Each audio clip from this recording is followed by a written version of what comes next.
Hello, my name is Barb Bedwell. I am the assistant principal at South Tahoe High School, and I'm here to talk with you today about our school's progress on leading indicator 1.2. Do students, staff, and the community, or students, parents, and community perceive the school as being safe and orderly? Our school identified this as an area of strength. For the most part, these indicators received a mode score of 4 for most of the 1.2 sections. The orderly part of the survey was a little bit lower with a mode of 2 for staff and parent responses. So not quite as strong in terms of the orderly section. And then as far as safety was concerned, the parents were a little bit divided. It seems to be dependent upon their individual students' experiences, whether or not parents perceive the school as being safe.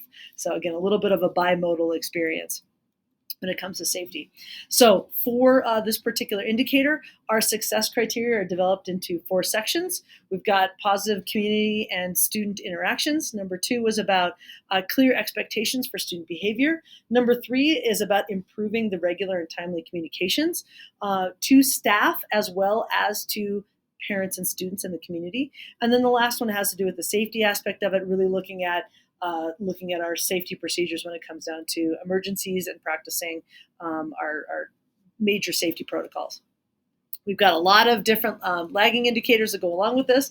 I'm going to go through these in just a second, but we have a variety of these kind of divided into each of the 4 different categories. So with this, first part of it is all about the positive interactions with the community. So we have some really incredible things that we're doing at STHS. Number 1, our leadership and event planning group puts on an annual winter festival. This is intended for the community. It is staffed by our students, but it's reaching out to mostly younger students and their families, where they do tree decorating, they do teddy bear tea, all kinds of good stuff, to really bring in the community to the campus so that they can kind of see what the campus is looking like, and then having a chance for our older kids to interact with younger kids.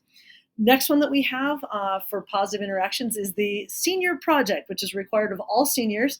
It's got a paper, it's got a website, a digital component to it, and then there's a presentation that must be done. So students have to complete a project with a mentor, do 15 hours of service, etc., on this particular project, and then they present their project to a panel of judges. And our judges are almost all community members. So this is absolutely an incredible opportunity for hundreds of people from our community. Some are alumni, some are parents, and some are people literally just in the broader community to come in, see our campus, see our students, and really participate in a positive experience. We also do use social media on our campus. We have a curated Instagram account. Instagram is all about where students are right now. So we have an STHS Vikings Instagram account that we publish events, announcements, success stories, things like that, photos of kids, participating in athletic and cultural events, music events, the plays, etc. So our whole community can kind of share in that. We've really increased the amount of field trips that we've had over the last couple of years, and especially in the last year. Our CTE program has really emphasized getting our kids out into the community and interacting with a local community businesses or resources, depending on the pathway. So we've had internship and externship programs between dental and sports medicine. Our Tahoe science classes have been out in the field doing field work with the Forest Service and Natural Resources, Bureau of Land Management. We've had our construction crews have been out checking out local shops and construction sites here and in Nevada, really getting kids out into the community so that they can see us, we can see them, and make those kind of work to career pipeline connections. We've also had an incredible art program called The Sphere, and they are actually doing public art, which is incredible. They get out and do all of the utility boxes at the corners all over town. They're doing murals. They're doing a variety of things where they can really get out and not only see, but also be seen in terms of presenting high school art to the entire community and really just making the whole place more beautiful. Been really incredible. We also have a variety of clubs and service organizations. There is a variety of ways that students can give back to the community and participate, including like bread and broth, including the Tahoe Marathon. We've got a golf tournament that's held by the Educational Foundation in the summertime. A variety of ways for kids to really participate, both on campus and off campus, to really, again, make those incredible connections with the community and to give back to the community. Last couple of things here have to do with our Viking graduate profile. These are the characteristics that we want our students to be able to demonstrate by the time that they are seniors. So we have two kind of cool things that we do here. Number one is we do Viking graduate profile posters every year, and our seniors are nominated for this as a part of their senior year. What do they best exemplify? So staff and students can suggest students for as exemplary models of character or curiosity or collaboration. And then we print out a poster series that showcases these students. We give them a copy of this poster at the senior awards night, so they get to have one to take home, and then it is posted for the whole following year. These are all over campus for our kids to be able to see and kind of look up to. So these are recent graduates, like last year's seniors are on this year's posters. We also have Viking graduate profile signage all over campus. And this has been a great way to really improve the way our campus looks, really kind of show our community what we are all about, kind of who we are as a campus, and to really just sort of make the whole place look more cohesive, communicate who we are and what we're about. Moving on to number two, our second set of success criteria has to do with clear behavior expectations. Every year, we are annually doing something called the Week of Welcome, which is the first year of our advisory program, where we have lessons that are intended especially for our freshmen to really clearly lay out what the behavior characteristics are that we want. But it's also a great way for our older students to kind of review what are the Viking graduate profile, what are those behavior expectations. And we've created a behavior matrix, this is character matrix that's on here, that really kind of talks about what these different aspects of character are in the different elements of our classroom. It's sort of something that we stole from elementary and middle schools, but we brought it up to the high school level to really make it clear what exactly students should be doing to demonstrate good character, and to really link that to our lessons in our Week of Welcome, which is a really great way to start off the year strong. We've also done some things with clear behavior in terms of the orderliness, trying to get our passes, hall passes, kind of more under control. We've done two different things this year. We started with an online digital thing called Minga, which is a digital hall pass that you could pull up on your phone. We had some challenges with that in terms of technology, and so we've actually decided to go back to a more old school session where we're actually printing off basically ID passes like this that have very specific directions where you can go and when you can be there. So it's a great way to kind of have a little bit more orderliness so that kids aren't wandering campus. Our campus is huge and open like a community college, so kids tend to wander more than we'd like. So it's a way to make it much more visual where a kid is supposed to be and really clearly identify this is your bathroom or this is your place where you are going. We've also done some things with tightening up on our tardies. Again, our campus is quite large and there's a lot of space. So talking about getting to school on time, we start late. We actually start at 8:45 and we noticed that kids are coming in at 9 o'clock with a Starbucks. So, all right, we got to communicate this with our kids that this is not acceptable.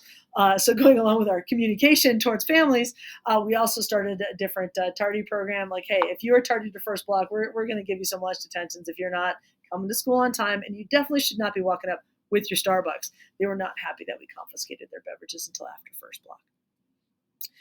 We've also taken a look at really being choosy about when we are really enforcing some of our tardy policies, especially. One of the things that we looked at was our Flex program. And Flex is about student voice and choice. So we wanted kids to have choice about where they're going most of the time, but also for teachers to be able to red check kids for intervention. Red check means that you are requested to go to a specific teacher on a specific day to get some help in an area. And if kids are skipping that, then we automatically follow up with them saying, no, you need to go to this particular class, get a little extra help with your math, rather than showing up for some extra basketball practice this week. So we really improved our communication around what's going on with Flex, when it's choice, and when it's a little bit more on the required side. We tightened up our attendance procedures, really put them together in terms of increased our communication with families about when kids are missing class, pulling families in a lot sooner, to let them know that their students are missing more days. And we've gotten a lot better about using our site attendance contracts to really sit down and have parent conferences. Your kid needs to be here every day. Here's what the students' responsibilities are. Here's what the parents' responsibilities are. Here's what the students, the school's responsibilities are. So again, increasing communication, removing barriers, and making it more of that parent-school partnership to try to get kids in class on time every day, all day. We've also added some interesting approaches to try to help minimize bullying and increase some communication things that are happening. So we have a see something, say something Google form. We've got flyers that are posted up, especially in our bathrooms, that gives kids an opportunity to report when they're seeing things that are going on, to try to increase the safety as well as the support system for our students that maybe don't quite feel like they're being seen. It's not anonymous, but it is confidential, so kids have a chance to communicate. In terms of communication, going along with that kind of transitioning, we've really done a lot this year to increase communication with staff and with families. So we talked about attendance contracts and things like that. That's a communication tool, getting information out to families when there's issues that are happening, but also using some newsletters that our principal has been outstanding about. Every week he puts out a staff newsletter that's got important information and updates, saving it for an email kind of thing rather than trying to do a staff meeting. So he has a way that every Friday he puts out and important updates for the following week, and as well as important opportunities and links that staff can stay informed. And there's a similar one that goes along with it that goes out to families. So this one goes out to parents and families as well as staff. They see that as well. But again, it's putting out important dates, information, opportunities, and updates from all different departments across campus. It's not just about education, but it's also about our counseling department, scholarships, job opportunities, all kinds of things go into this parent-student newsletter. Pretty cool opportunity there. We're also really increasing the amount of daily communication that we see too for those kind of everyday announcements. So we post them on Canvas, which is our online learning opportunities. We have Daily Vike News, or the Morning Vike, which is a student-produced broadcast show basically that does the announcements, and they do interviews. So a great way to get information out to them that way. And then as well, there's a variety of other things that they do with our leadership group to put out and publicize opportunities and fun events that are coming up. So again, just really trying to blast that information out to students in as many different ways as we possibly can, including the Instagram account, including the newsletters, including other Aries communications. So we're really trying to increase the amount of communication that we can get out to our families. The last of our success criteria has to do with safety. Every year we have a safety team that meets. It's got staff members that are teachers, staff members, security team, our police officers on there, and we try to get at least a parent or two on there as well to come in to talk about kind of what are our safety concerns so that we can bring those forward and prioritize. Along with that, we have every year our safety binders that we put out, goes in every single classroom. They get updated at the beginning of the year with current information and dates. We've kind of put some reminders out there about kind of how to put this out there in your room. And then usually there's a mid-year revisit as well, just to make sure that if any changes have happened, that we collect those as well. Going along with that safety drill, safety binder has all the information about the different kind of drills, and we plan drills every year. There's at least 2 sets of drills a year. We do an all-in-one drill in the fall. That's earthquake, duck and cover. What's the other one? Lockdown, and why am I forgetting the fourth one? But there's a fourth drill in there as well. Evacuation fire drill that we do in the fall, and we do all of those things. And we do a similar one in the spring. Spring is a little bit less. We just do the evacuation drill, the fire drill, to kind of practice all of these. Every year before we do these drills, I put emails out to staff. Here's the reminders of exactly what we need to do. Similarly, when we have big things like rallies, we always put out emails to staff. Here's the expectations for behavior, safety things about leaving doors locked or unlocked, backpacks, searches, that sort of stuff. So we're really trying to increase the communication that we do. So with all of these, there's always work to be done and plans to continue. So we're going to get these ID cards out. We've talked about additional types of ID cards and reprinting them. Digital student handbook to get information out to kids, not just in paper, but in print. And then most of these things that we're doing annually. We've built these into the system where we're continually communicating. It's a weekly or it's a monthly.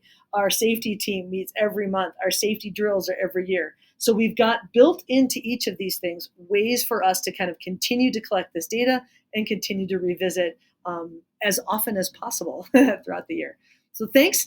This is Indicator 1.2. Appreciate your time.